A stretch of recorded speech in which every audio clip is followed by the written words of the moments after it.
think when I was, I don't know, 5 or 6 or something, I thought I was insane. Why'd you think you were insane? Because it was clear that other people did not, their mind wasn't exploding with ideas all the time. They weren't expressing it. They weren't talking about it all the time. And you realized by the time you were 5 or 6, like, oh, they're probably not even getting this thing that I'm getting. No, it was just strange. It was like, I'm strange. So when I was young, I didn't really know what I was going to do when I got older. People kept asking me, but then eventually I thought that the idea of inventing things would be really cool. And the reason I thought that was because I read a quote from Arthur C. Clarke, which said that a sufficiently advanced technology is indistinguishable from magic, and that's really true. If you go back, say 300 years, the things that we take for granted today would be you'd be burned at the stake for. Being able to fly, that's crazy. Being able to see over long distances, being able to communicate, having access to all the world's information instantly from almost anywhere on the earth.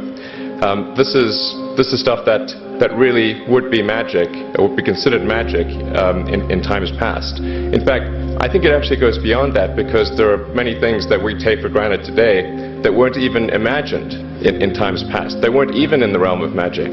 So it actually goes beyond that. So I thought, well, if I can do some of those things, basically if I can advance technology, then that's like magic, and that would be really cool. And I also had sort of a slight existential crisis, because I was trying to figure out what does it all mean? Like, what's the purpose of things? And I came to the conclusion that if we can advance the knowledge of the world, if we can do things that expand the scope and scale of consciousness, then we're better able to ask the right questions and become more enlightened, and that's really the only way forward. I would encourage people to read broadly in many different subject areas, and then try to find something where there's an overlap of your talents and what you're interested in. So people may be good at something, or they may have skill at a particular thing, but they don't like doing it. So you want to try to find a thing where that's a good combination of the things that you're inherently good at, but you also like doing. I think certainly being focused on something that you're confident will have high value to someone else, and just being really rigorous in making that assessment, because people tend to, a natural human tendency is wishful thinking. So a challenge for entrepreneurs is to say, well, what's the difference between really believing in your ideals and sticking to them versus pursuing some unrealistic dream that doesn't actually have merit? And that is a really difficult thing to tell. Can you tell the difference between those two things? Right. You know? So you need to be sort of very rigorous in your self-analysis, and then just work like hell. I mean, you just have to put in 80 to 100 hour weeks every week. All those things improve the odds of success. I would encourage people to use the mental tools of physics and apply them broadly in life. They're the best tools. Try to be useful. Do things that are useful to your fellow human beings, to the world. It's very hard to be useful. Very hard. Are you contributing more than you consume? Try to have a positive net contribution to society. I think that's the thing to aim for. Not to try to be sort of a leader just for the sake of being a leader or whatever. The people you want as leaders are the people who don't want to be leaders. So if you can live a useful life, that is a good life. A life worth having lived. If other people are putting in 40-hour work weeks and you're putting in 100-hour work weeks, then even if you're doing the same thing, you know that in 1 year you will achieve what they achieve. You will achieve in 4 months what it takes them a year to achieve. Basically, try to ingest as much information as you can, and try to also just develop a good general knowledge. So you at least have like a rough lay of the land of the knowledge landscape.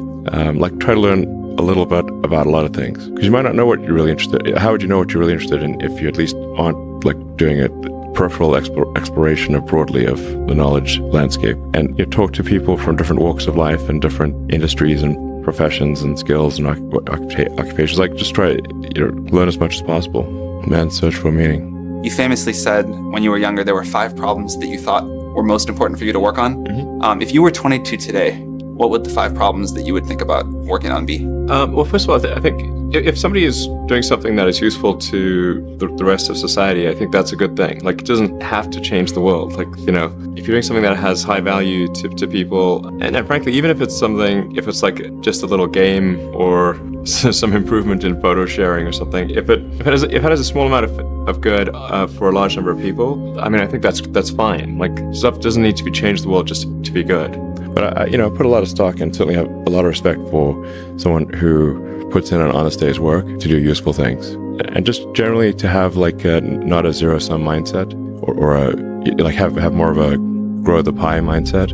Like if you sort of say, like, when we see people, like perhaps including some very smart people, kind of taking an attitude of like doing things that seem like morally questionable, it's often because they have at a base sort of axiomatic level a zero-sum mindset, and they, without realizing it, they don't realize they have a zero-sum mindset, or at least they don't realize it consciously. And so if you have a zero-sum mindset, then the only way to get ahead is by taking things from others. If the pie is fixed, then the only way to have more pie is to take someone else's pie. But this is false. Like, obviously the pie has grown dramatically over time, the economic pie. So in reality, you really want to make sure you're not operating without realizing it from a zero-sum mindset, where the only way to get ahead is to take things from others. Then that's going to result in you trying to take things from others, which is not good. It's much better to work on adding to the economic pie. Maybe, so like I said, creating more than you consume, doing more than you. So that's a big deal. I think there's like a fair number of people in finance that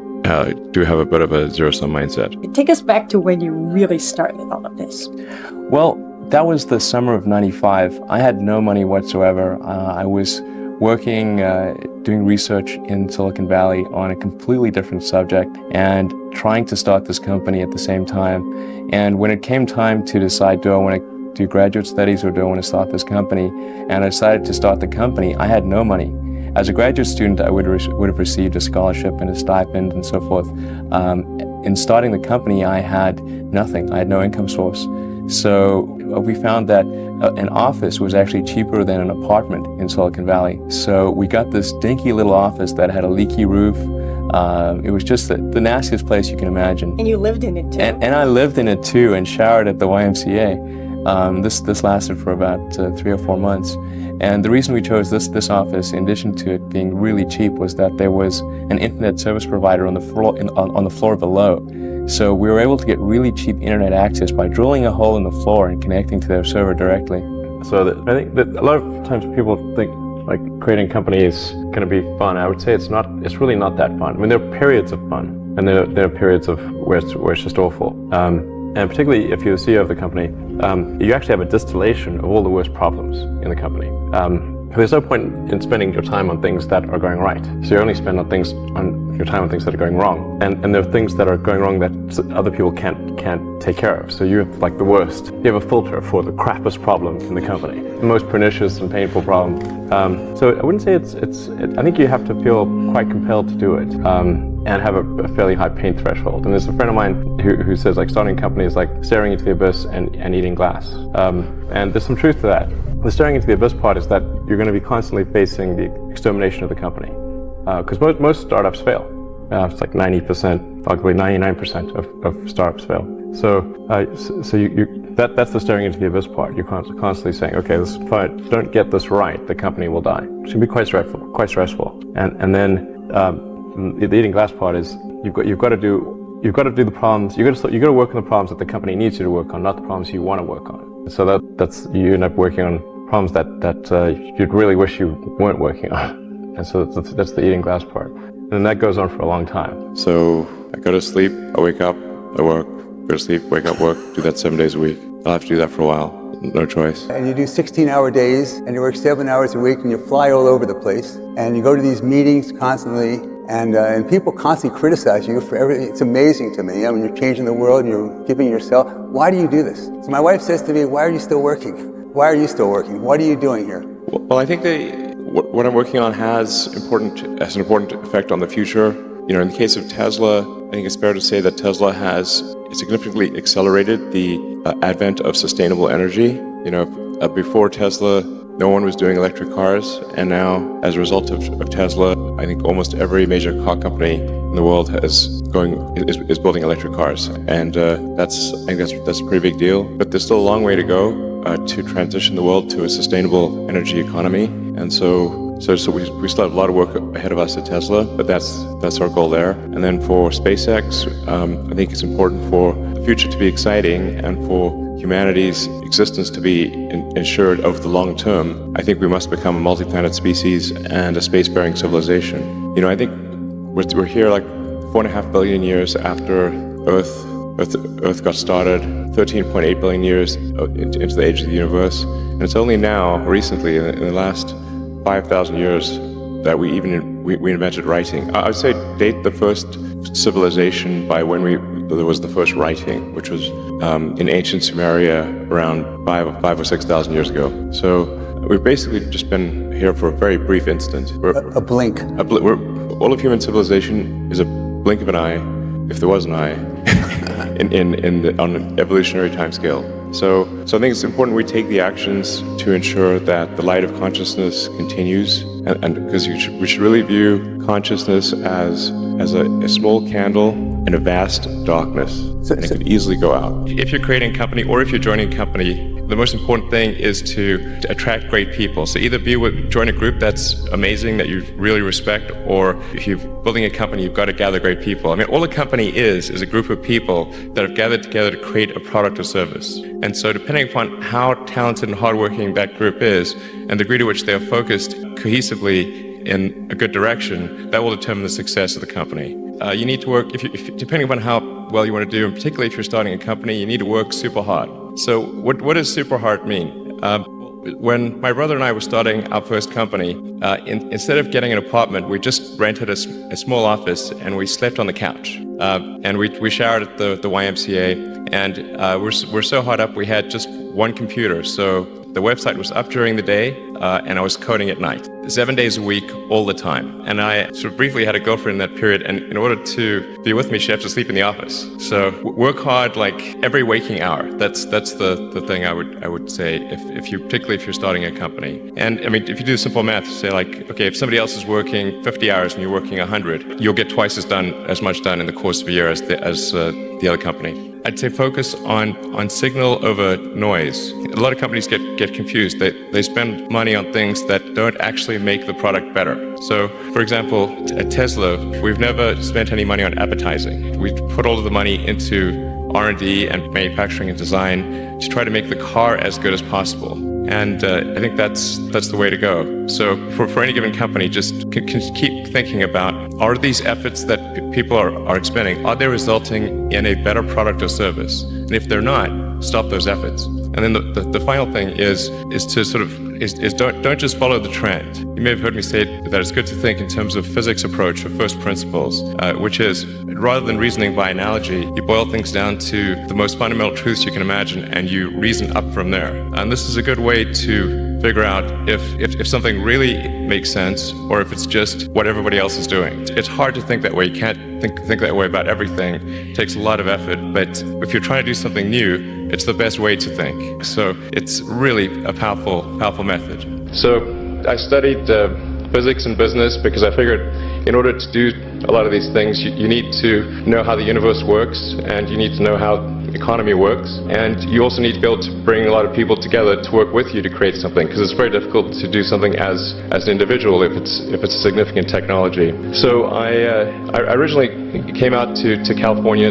to try to figure out how to improve the energy density of electric vehicles, basically to try to figure out if there was an advanced capacitor that could serve as an alternative to batteries. And that was in '95, and that's also when the internet started to happen. And I thought, well, I can either pursue this technology where success may not be one of the possible outcomes, which is always tricky, or participate in the internet and be part of it. So I decided to drop out and did some internet stuff, did a few things here and there, one of which was PayPal. And I think maybe it's helpful to say one of the things that was important then in the creation of PayPal was kind of how it started, because initially the initial thought was with PayPal was to create an agglomeration of financial services, so to have one place where all of your financial services needs would be seamlessly integrated and work smoothly.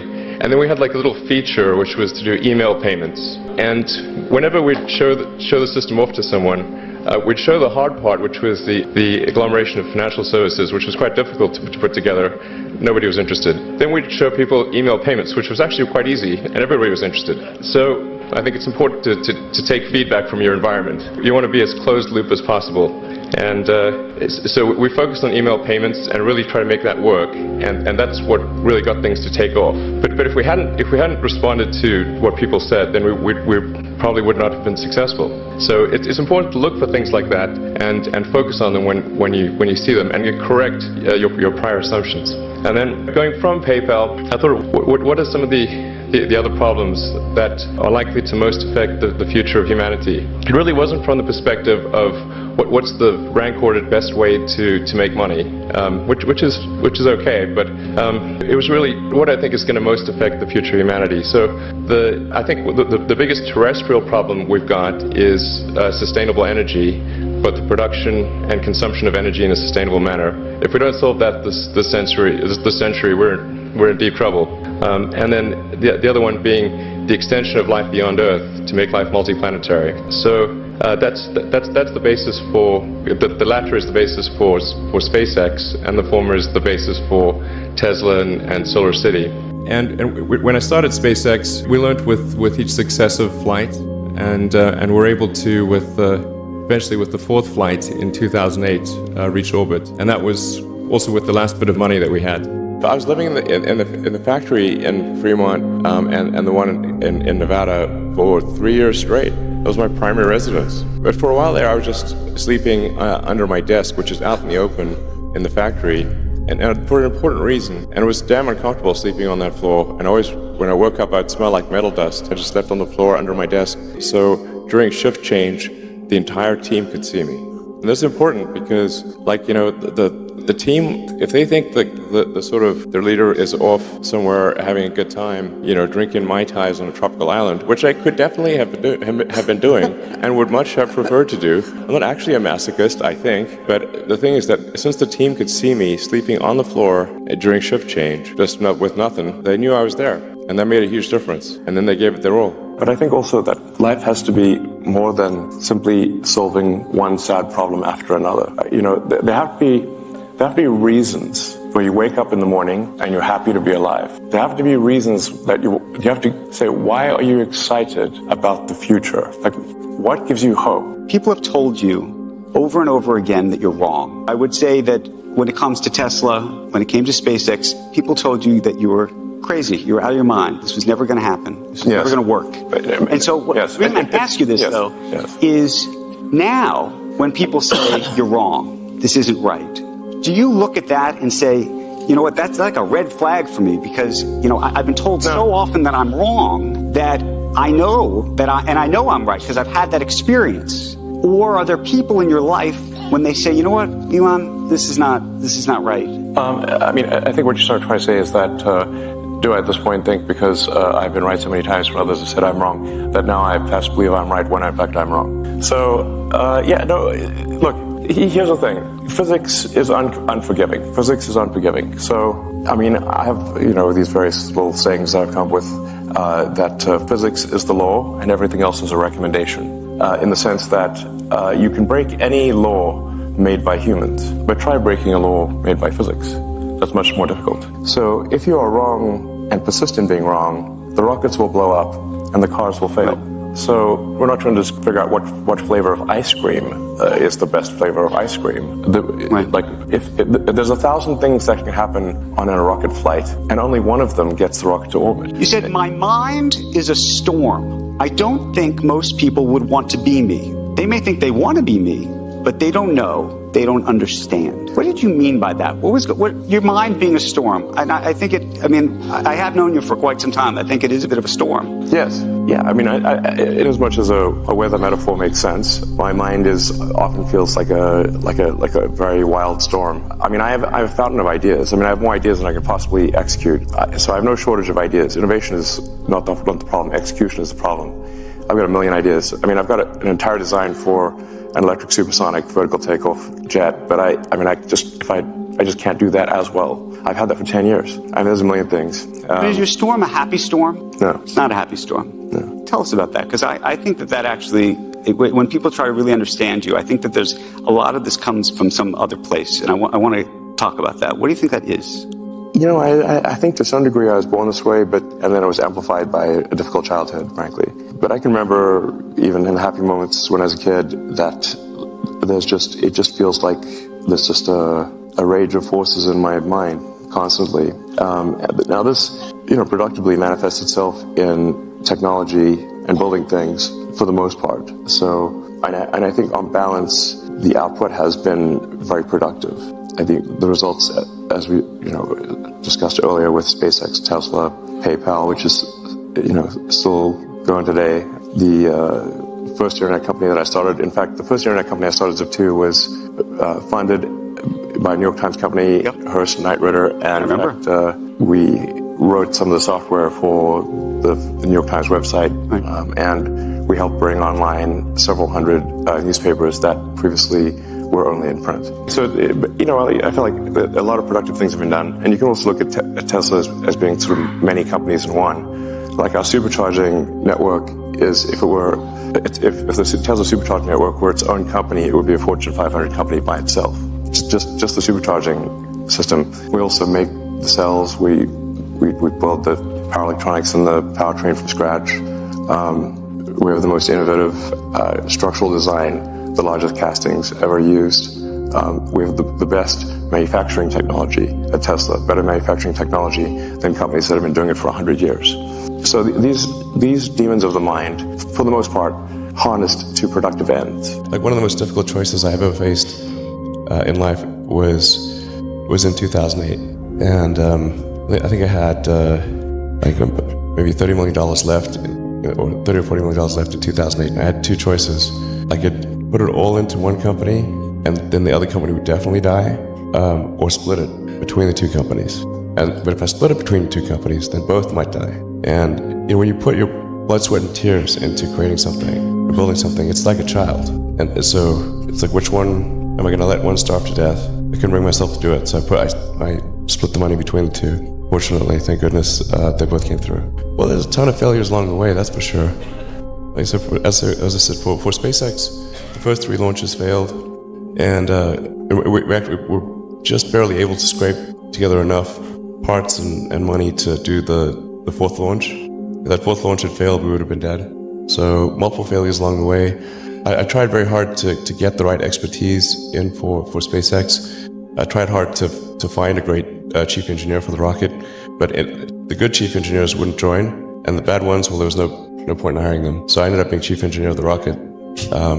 So if I could have found somebody better, then we would have maybe had less than 3 failures. If you have an advice to the young people globally who want to be like Elon Musk, what's your advice to them? I think that the best analytical framework for understanding the future is physics. I'd recommend studying the thinking process around physics, like not the equations. I mean, the equations certainly they're helpful, but the way of thinking in physics is it's the best framework for understanding things that are counterintuitive, and always taking the position that you're to some degree wrong, and your goal is to be less wrong over time. One of the biggest mistakes people generally make, and I'm guilty of it too, is wishful thinking. Like you want something to be true even if it isn't true. And so you ignore you ignore the real truth because of what you want to be true. This is a very difficult trap to avoid. And like I said, it's certainly one that I find myself in having problems with. But if you just take that approach of you're always to some degree wrong and your goal is to be less wrong, and solicit critical feedback, particularly from friends. Like particularly friends, if somebody loves you, they want the best for you. They don't want to tell you the bad things. So you have to ask them, and say, really, I really do want to know, and then they'll tell you. So you're CEO of 2 companies, you're chairman of Solar City.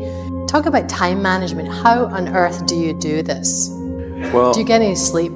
Yeah, sometimes not enough. Sleep is really great, because I find if I don't get enough sleep, then I'm quite grumpy. I mean, obviously, I think most people are that way. And also, like I try to sort of figure out what's the right amount of sleep, because I found I I could drop below a certain threshold of sleep, and although I'd be awake more hours and I could sustain it, I would get less done because my mental acuity would be affected. So I found generally the right number for me is around 6 to 6.5 hours on average per night. That's not too bad. Yeah. Right. And any other tips That is on an average, though.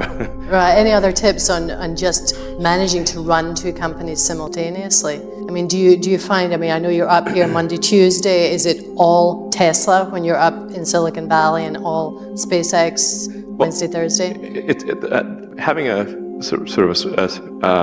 having a smartphone is incredibly helpful because that means you can do email during interstitial periods. Like if you're in a car, you're walking, in the bathroom, everywhere. You can do email practically when you're awake, and so that's really helpful to have email for SpaceX and Tesla integrated on my phone. And then it's just you have to apply a lot of hours to actually working. So the way I generally do it is I'll be working at SpaceX on Monday, and then Monday night fly to the Bay Area, spend Tuesday and Wednesday in the Bay Area, then at Tesla, and then fly back on Wednesday night, spend Thursday and Friday at SpaceX. In the last several months, then I would fly back here on a Saturday and either spend Saturday and Sunday at Tesla or spend Saturday at Tesla and Sunday at SpaceX.